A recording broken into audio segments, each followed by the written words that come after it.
All right, so hello everyone. I'm Sarah Adams, and today I'll be talking about one of my SURF projects for the summer, which was conducting a large-scale survey about how hindsight plays into our perception of COVID-19.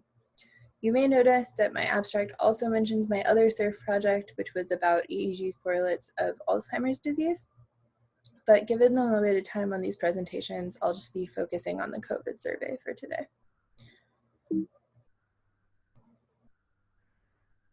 So to start off with, I'd like to ask you, what did you feel about COVID-19 back in March? How bad did you think the pandemic would become? How long did you think it would last? And do you remember how you felt 2 weeks ago? So the goal of our survey was to evaluate these kinds of questions, to ask people what they actually feel at a given time, and then follow up at a later point to see how well they remember their original feelings. Based on our results, many people don't accurately remember how they felt even 2 weeks ago, let alone months.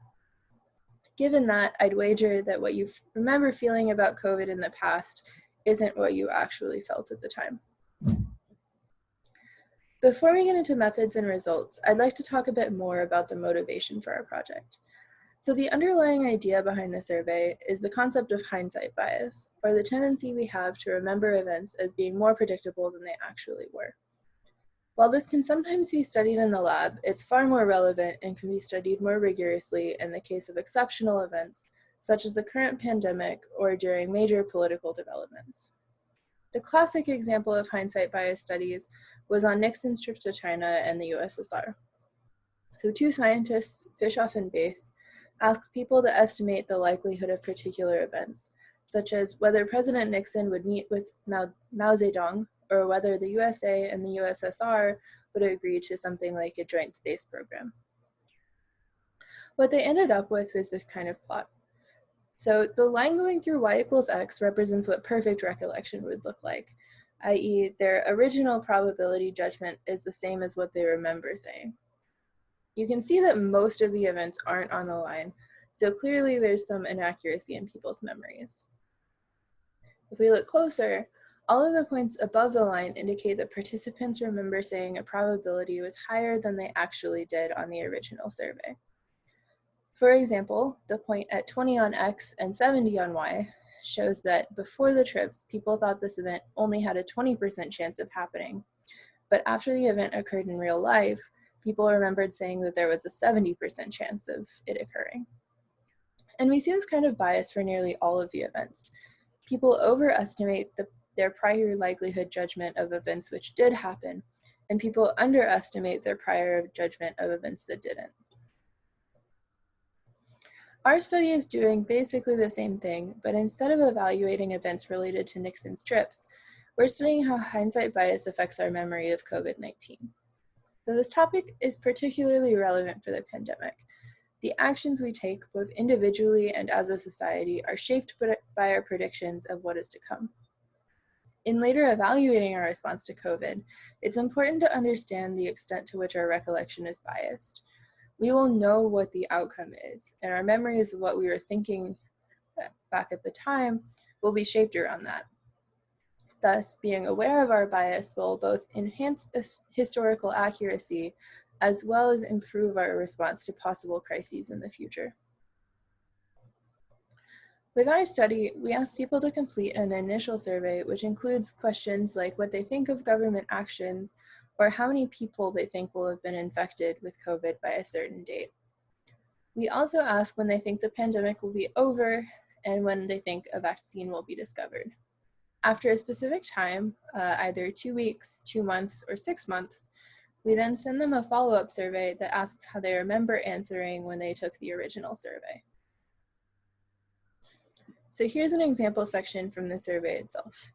We first provide some context for a group of questions, and then we ask questions like what they think the fatality rate will be for people with COVID in their country, and how many people they think will have gotten sick a certain time from the day that they're taking the survey. So we've gotten a fairly large number of responses so far. We've gotten 550 responses to the original survey and have 187 follow-up responses, which are divided between 2-week and 2-month follow-up pools. Our participant pool is spread fairly globally, which is helped by the fact that we've translated the survey into 6 different languages thus far. We're also currently in the process of transitioning recruitment methods so that we can improve our retention rate on the follow-up surveys, as well as to balance out the geographic spread to regions like Europe where we don't have many responses yet. So what you're seeing in the follow-up slides is more preliminary data, but we've gotten decent results so far. For this plot, people were asked how many people they think will have gotten COVID in their country 2 months from the original survey. On the follow-up, they were asked both what they thought the current number would be 2 months ago and what they think the current case number actually is. So our results do show clear bias. People's recollection of their predictions is closer to the current situation than to their original prediction.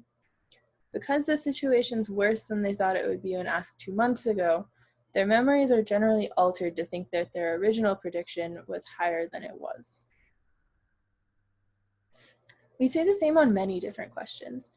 People overestimate their original prediction of death rate, the number of deaths, and the number of cases of COVID. Plot D here also shows people's estimates of the likelihood of resurgence. That is, whether the pandemic will go away and then come back. The bias here is less obvious. The results do still indicate that people's memories are inaccurate when it comes to predicting the outcomes of COVID-19. People also show a bias in when they thought the pandemic would end, as well as when a vaccine would be discovered. People mostly remember thinking that the pandemic would be over later than they actually did at the time, both within their country and globally. This is likely because the pandemic is looking worse now than it was before, so their memories have been biased towards the present situation. The largest values on these graphs, between 10 to the 4 and 10 to the 5th days, indicate that people don't think the pandemic will end at all, or a vaccine will never be discovered. So we see that some people who originally thought that the pandemic would be over in a few years now remember thinking that it would never end at all. Again, this indicates bias in their memories towards the current situation. Thus, we see that overall, people are inaccurate in their recollections of the pandemic, and some metrics show that as a whole, people's memory of prior opinions is biased towards what their current knowledge and opinions are. So in the future, we'll be continuing to recruit participants as we transition to the new system, as well as to analyze the 6-month follow-up data as it comes in. We're also working to do more correlation between the current situation and people's opinions or predictions, as well as to quantify the amount of bias towards the current situation. So anyway, thank you so much for watching. If you have any questions, I'll be at the SFP Q&A session later this afternoon, or you can feel free to email me separately at the email address shown on this slide. I'd also like to thank Caltech SFP and my SURF sponsors, Samuel Vodopia and Carol Hassan, as well as the many collaborators who've made this project possible. Thank you all, and I hope you have a nice SURF seminar day.